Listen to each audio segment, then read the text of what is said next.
Good morning, everybody. Sorry to have to speak in English, because German is not really my mother tongue, and I think you would all be very bored, not only because of the speech, but also because of the way it is brought. First of all, I want to say was that one of the very interesting speeches of Professor Tuck was said that everything that we know can be found on the internet. Well, that's also true with my speech. You can find everything that I'm going to tell you on the internet, so now you can all go home. When the .eu started, and well, I forgot to, where is the,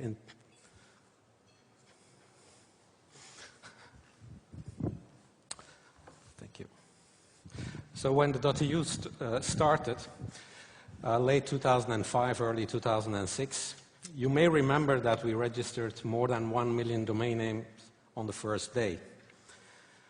Well, this was seen as while this was seen as a big success by many, at the same time, there were voices that claimed that those names were not used. It is, of course, evident that existing companies who registered the name were not going to use that immediately, either because it was just for defensive reasons that they registered their domain name, or because it just took them more time to start using it as their marketing material, their packages all used another domain name. Now, whatever the case, nobody really knew what the situation was, nor did we. So we set out on a mission to find out whether the .eu domain names were being used. If so, for what? But then it became clear that those numbers wouldn't mean anything if we couldn't compare them with other TLDs. And finally, while we were doing all this, we were expanding the scope. And could we see some patterns within a specific TLD? This was a process that took us a few years to mature. First, we started with our own. Then we started comparing with some GTLDs, because their zone files were easily accessible. And then the natural question was, how does this compare to the CCTLDs? This was a lot more difficult, as there was no list of the domain names available to test. Nor did we have access to the zone files. So we started asking some colleagues to get a random sample of their domain names, from which we could then do some investigations. While we did get a positive reaction from quite a few of our colleagues, by the time we were running the exercise, we had actually 3 participating TLDs, whom we promised not to reveal their identity unless explicitly given authorization. Now, as you might have guessed, one of those CCTLDs was .de. The presentation today gives an overview of the general results, and wherever possible, I will focus on the German results. So,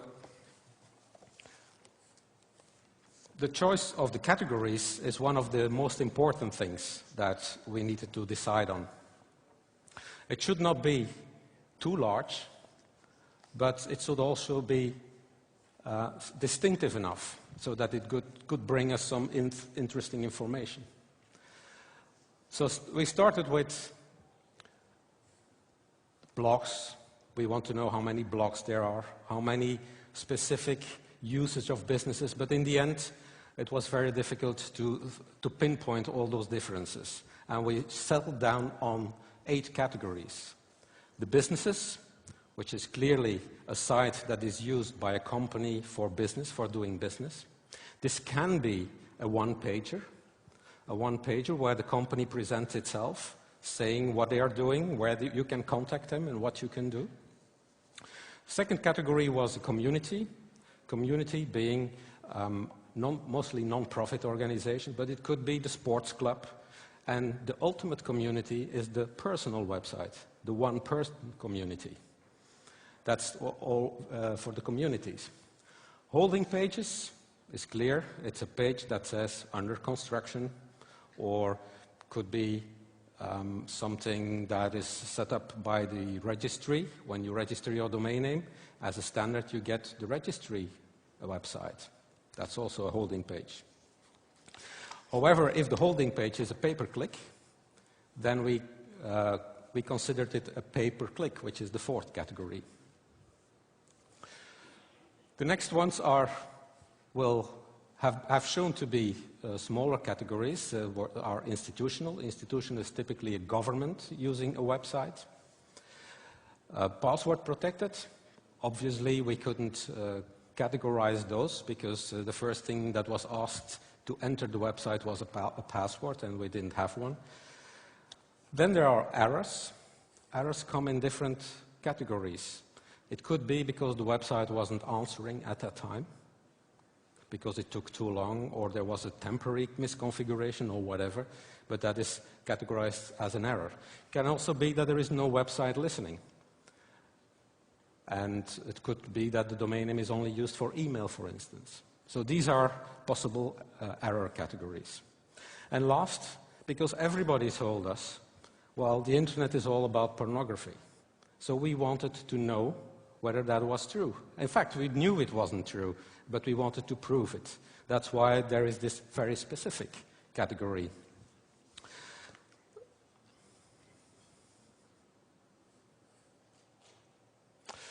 Okay, the method. We started out on a sample size of 5,000 domain names per TLD that we categorized. We got to them through the zone files for the GTLDs. Those are the names only the names that have been put in the zone file. The park domain names are not in there. We got a random selection from 3 different CCTLDs. And we did visual screening. Visual screening because we thought that the human interface is more accurate, and I will come back to that later in this presentation. And because it is based on strong statistical methods. We also used the tool to make it for the evaluators easier to follow up. It's a tool that where they click on a website, they have some buttons where they can choose one of those categories. When they have done so, they are presented with the next randomly selected website. To show you the interface, this would be an example.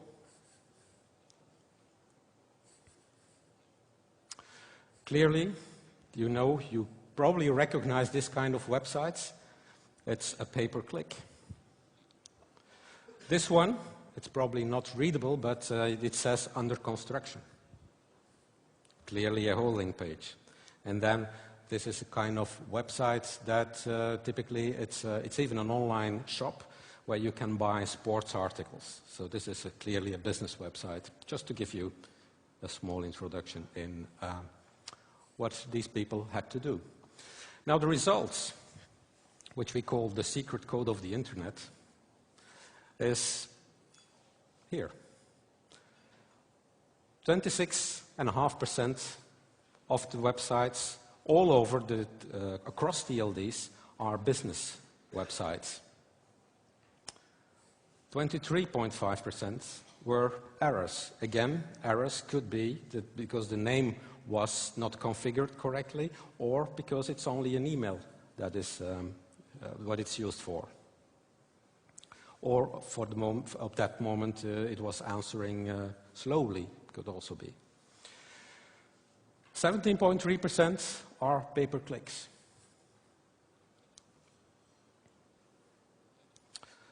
20% holding pages, 10% community websites, and then there are a few smaller categories, password protected, institutional and porn, respectively 1%, 0.8% and 0.4%. By this first statement was proven, the internet is not all about porn. So this is the secret code of the internet with a bit of exaggeration.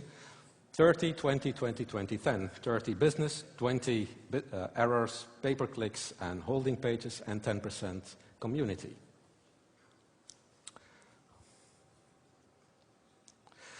Okay, what about the differences within those markets?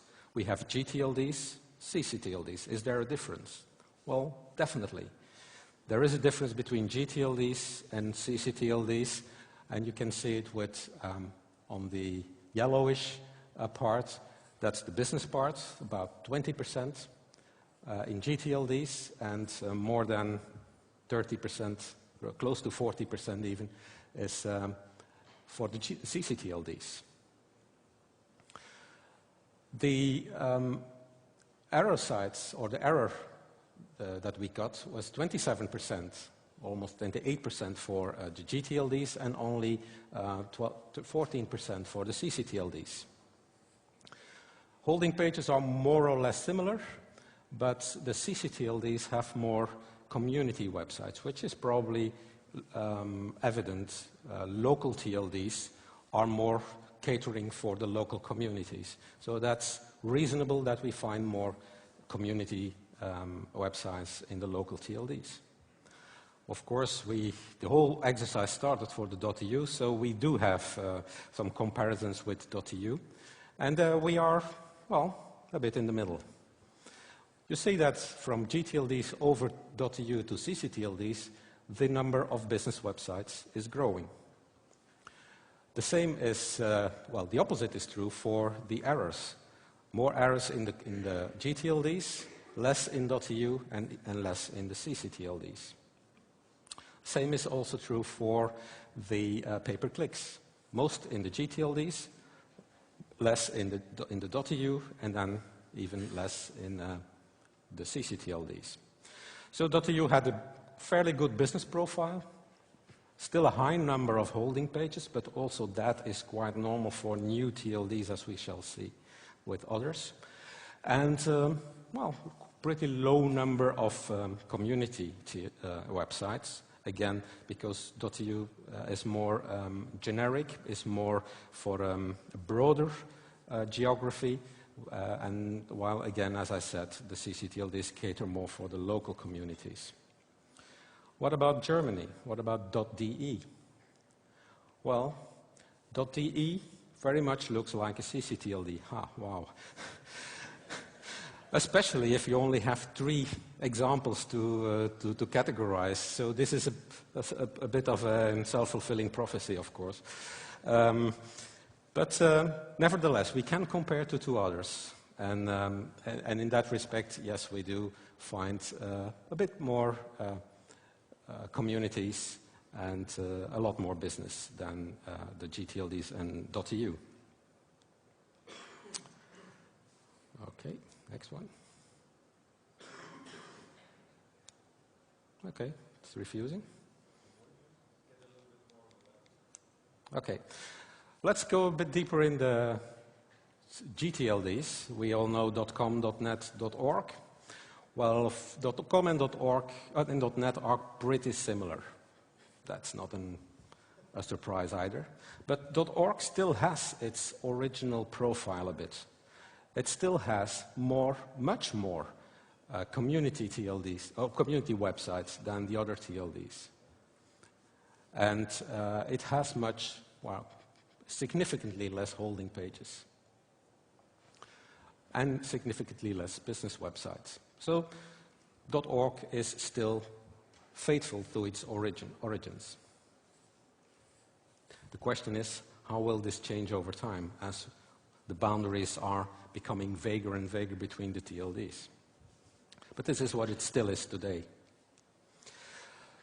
What about the others? Well, we have seen .com, .net, .org.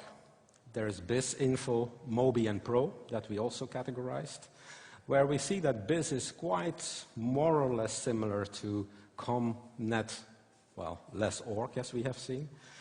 We do see that Mobi and Pro are quite different.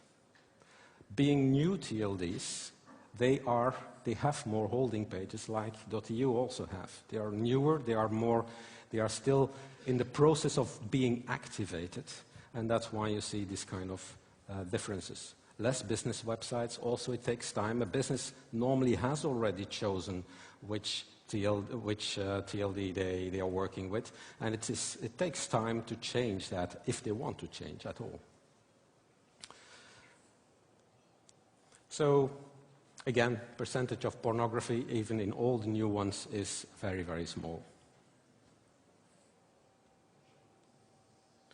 So more holding pages, less pay-per-clicks, and less business usage in the newer TLDs. What are the similarities between the TLDs? Well, this is a lot of dots on a two-dimensional scale. We have put the businesses and the pay-per-clicks on two axes. And we can clearly see some clusters there.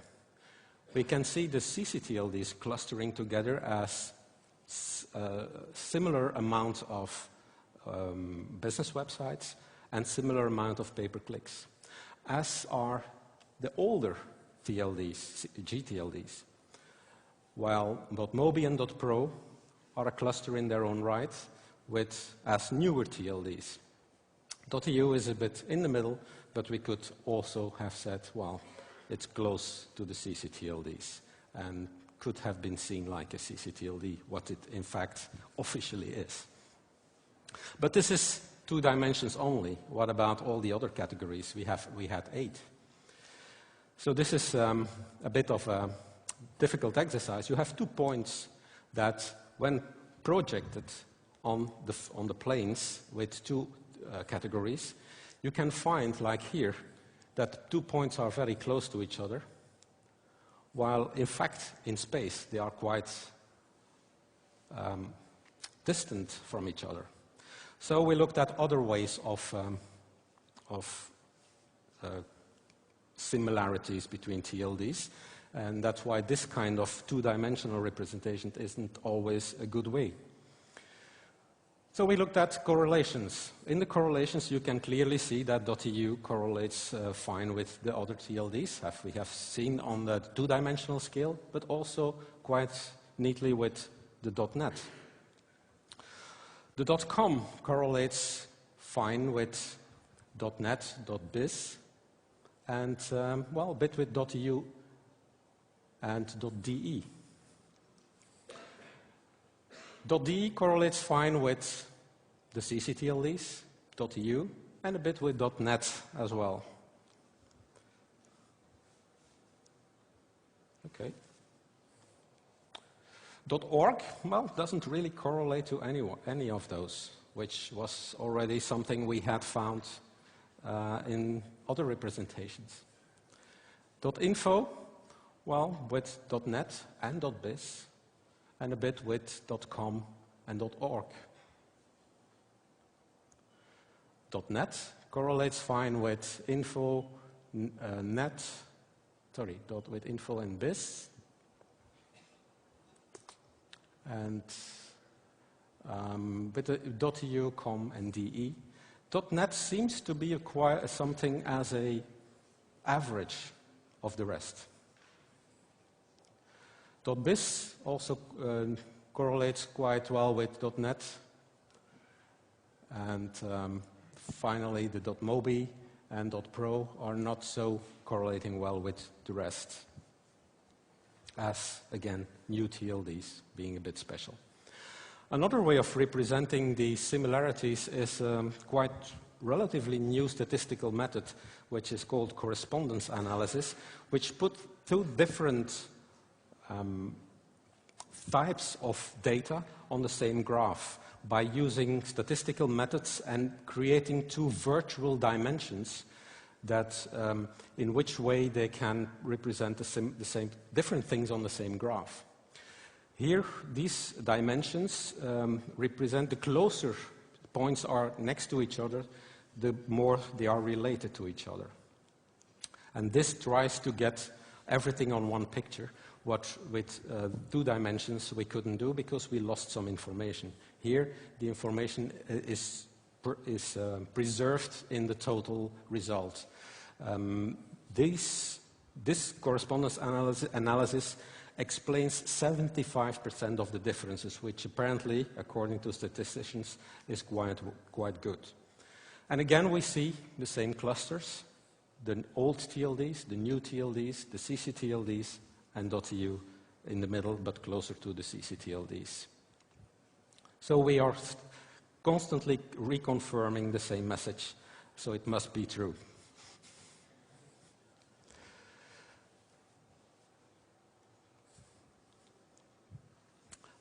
Are there any cultural similarities? And now I'm really going into a speculative area. When we tried to look at the differences, and because we only had this is only done for .eu, because there we have the origin of the domain name holder, and the origin meaning the country of origin. So we tried to do distances between profiles of different countries, origin of the registrant. So we had cross distances between IT and France are the closest to each other. Then you can see it's a sort of spiral going also farther away from the center, and the farther away from the center they are, the more distant they are from each other.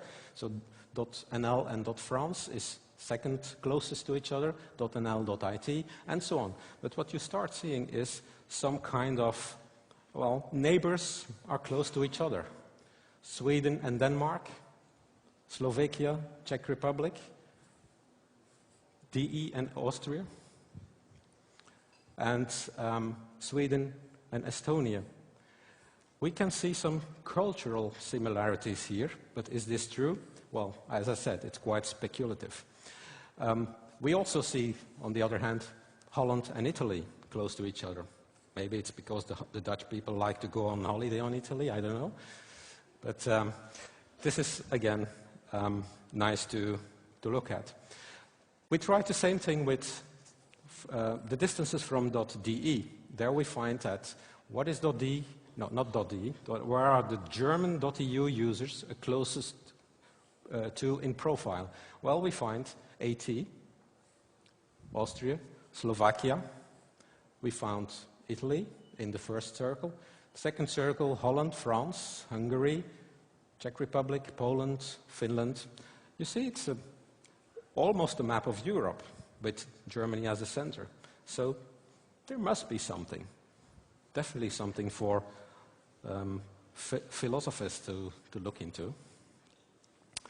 You can find all these informations on this graph, which I'm not going to go into detail, but these are all the cross differences between all the countries and could be very interesting to look at. So what about the accuracy?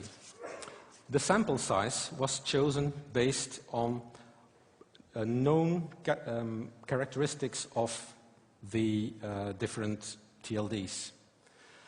Based on statistical advice we got, a good sample size that would give us very reliable results was 4,200 per TLD. We took 5,000, which gives us an accuracy of more than 90% when we see differences between countries. What about manual versus automatic categorization? Well, there are automatic tools in the market that other TLDs have been using. So to find out how good these tools are, we asked one of those external companies to categorize the same sample for .eu. And we found that 36% of the categorizations were different, which is quite big. It's not bad for an automatic tool, but it's quite big. And it's not something that they used on their standard tool. They first talked to us to well describe what the categories were that we wanted to sample. But 36% is too big to rely on for the results. And one of the biggest error categories that were different were errors. And errors, typically with an automatic tool, is when a website takes too long to respond, you get an error. And that's probably one of the reasons. On the other hand, the advantage of automatic tools is you can put your whole database into it, and you can get, of course, the ultimate results. While with manual or visual screening, you are bound to rely on statistical methods. So the ideal solution would probably be a mix of both.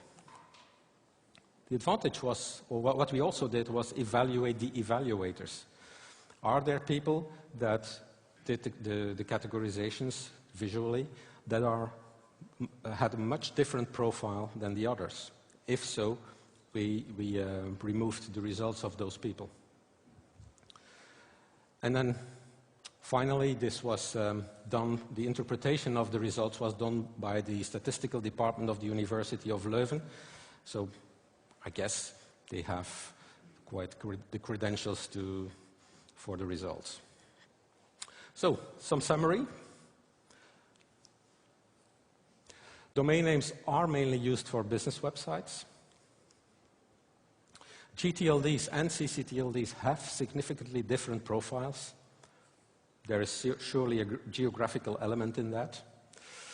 Boundaries between GTLDs of the same age are becoming blurred. And newer TLDs have a different profile as well, potentially due to defensive registrations, because the companies keep on registering in new TLDs even if they are not going to use it. What about DE? Well, it's a typical CCTLD profile. Higher business usage than average, higher community usage than average, less holding pages than average. And 5 ideas for future research. We would like to do some more CCTLDs to have a better view of whether the 3 that we categorized this year or last year are really representative for the rest of the CCTLD community. We would like to see also the impact of strategy. Why is there a difference between some CCTLDs or GTLDs? Is there a pricing difference? Maybe there is another